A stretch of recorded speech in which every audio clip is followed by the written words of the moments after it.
नमस्कार जोहार। युवा के प्लेटफॉर्म में आप सभी का स्वागत है।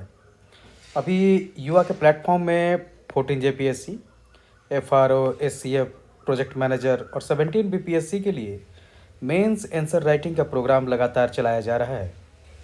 1 जुलाई से एक नया बैच स्टार्ट होगा इसके लिए, और इसमें हम लोग क्वेश्चंस के साथ में आपको आंसर कंटेंट भी प्रोवाइड कर रहे हैं।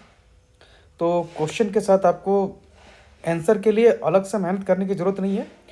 आंसर पढ़ना है और उसके बाद टाइम लिमिट में आपको उसको फ्रेम करके अच्छे से लिखना है। तो ये ज़्यादा इम्पॉर्टेंट है। हाँ, अपनी ओर से अगर कुछ और कंटेंट आप डालना चाहें तो डाल सकते हैं, लेकिन लिमिट टाइम पीरियड में उसको प्रेजेंट करना है। तो ये हमारा जो कल का सवाल था वो है, भारत में राज्यपाल की संवैधानिक भूमिका का परीक्षण करें। चर्चा करें कि विवेकाधीन शक्तियां राज्य की स्वायत्तता को कैसे प्रभावित करती हैं। ये आंसर राइटिंग प्रोग्राम हिंदी और इंग्लिश दोनों में चलाया जा रहा है और दोनों में शामिल हो सकते हैं। ये ऑनलाइन और ऑफलाइन दोनों मोड पे है। तो इस सवाल में क्या इम्पोर्टेंट चीज़ें हैं? राज्यपाल की संवैधानिक भूमिका, और दूसरा विवेकाधीन शक्तियाँ और उसका राज्य की स्वायत्तता पर प्रभाव। तो ये इन चीज़ों पर जो है केंद्रित है। तो सबसे पहले एक इंट्रो लिखा गया है कि भारत के संविधान में राज्यपाल को राज्य का संवैधानिक प्रमुख माना गया है, जो केंद्र और राज्य के बीच एक महत्वपूर्ण सेतु के रूप में काम करता है। अनुच्छेद 153 के तहत प्रत्येक राज्य में एक राज्यपाल की नियुक्ति का प्रावधान है, जिसे राष्ट्रपति द्वारा नियुक्त किया जाता है। राज्यपाल की भूमिका कार्यकारी, विधायी, न्यायिक और आपातकालीन क्षेत्रों में फैली हुई है। हालांकि उनकी विवेकाधीन शक्तियां, जो उन्हें मंत्रिपरिषद की सलाह के बिना निर्णय लेने की अनुमति देती हैं, अक्सर केंद्र राज्य संबंधों में तनाव का कारण बनती हैं। तो एक इंट्रो आप इस तरह से लिख सकते हैं। राज्यपाल की संवैधानिक भूमिका उसके बाद में बताना है जो हमारे कंटेंट में है। जैसे पहला कार्यकारी भूमिका, इसको आप फ्लो चार्ट में भी दिखा सकते हैं। कार्यकारी भूमिका, और कार्यकारी भूमिका या किसी भी भूमिका में अनुच्छेदों का उल्लेख जरूर करना चाहिए।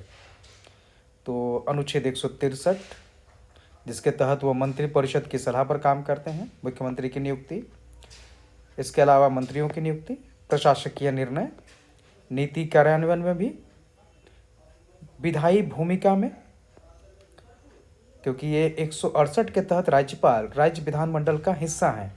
तो विधानसभा का संचालन, उद्घाटन और समापन, विधेयकों पर निर्णय अनुच्छेद 200 के तहत में, अध्यादेश अनुच्छेद 213 के तहत, न्यायिक भूमिका, क्योंकि अनुच्छेद 161 के तहत राज्यपाल को राज्य सूची के तहत आने वाले अपराधों में क्षमादान, सजा को कम करने और निलंबित करने की शक्ति प्राप्त है। आपातकालीन भूमिका 356 के तहत में राज्यपाल केंद्र सरकार को राष्ट्रपति शासन लागू करने के लिए रिपोर्ट भेज सकता है। वित्तीय आपातकाल में भी इनकी भूमिका महत्वपूर्ण होती है, क्योंकि वित्तीय आपातकाल में केंद्र के निर्देशों पर ये केंद्र के एजेंट के तौर पर काम करते हैं। तो ये आप भूमिका को लिख सकते हैं। अब उसके बाद विवेकाधीन शक्तियाँ और प्रकृति और परिणाम उसके। आखिर जो राज्यपाल की विवेकाधीन शक्तियाँ हैं वो राज्य की स्वायत्तता को कैसे प्रभावित करती हैं। तो इसमें सबसे पहले जो विवेकाधीन शक्तियाँ हैं उसका उल्लेख जरूर कीजिए, जैसे मुख्यमंत्री की नियुक्ति, और एग्जाम्पल दिए हुए हैं तो आप देख सकते हैं। इस पर जो भी हमारा कंटेंट होता है उस पर आप एग्जाम्पल के साथ में पुट किया जाता है, क्योंकि एग्ज़ाम में भी एग्जाम्पल देना बहुत ज़रूरी है। विधानसभा को भंग करना, और इसके लिए बाकायदा हो अगर आगे बढ़ा तो 356 के तहत में राष्ट्रपति शासन की सिफारिश भी की जा सकती है। विधेयकों पर निर्णय जो अनुच्छेद 200 के तहत लिया जाता है, चाहे उसमें स्वीकृति देना, उसको रोकना, पुनर्विचार के लिए वापस भेजना, या राष्ट्रपति के अनुमति के लिए, उनके विचार के लिए भेजना, ये भी शामिल है। जैसे हाल के वर्षों में तमिलनाडु, पश्चिम बंगाल, इन राज्यों में राज्यपाल द्वारा विधेयक पर हस्ताक्षर न किए जाने के कारण कई विवाद हुए, जिसके लेकर बाकायदा सुप्रीम कोर्ट में राज्यों को जाना पड़ा, और सुप्रीम कोर्ट ने फिर जो है दिशा निर्देश पारित किए हैं। राष्ट्रपति शासन की सिफारिश, ये भी इनके विवेकाधीन शक्तियों के अंतर्गत है।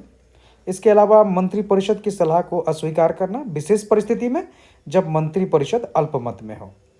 विश्वविद्यालय और स्वायत्त संस्थानों में हस्तक्षेप, क्योंकि कई राज्यों में राज्यपाल कुलाधिपति के रूप में विश्वविद्यालयों के प्रशासन में विवेकाधीन निर्णय लेते हैं।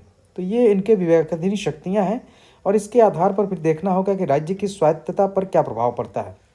इसको दो परिप्रेक्ष्य में देखा जा सकता है, एक पॉजिटिव, दूसरा नेगेटिव।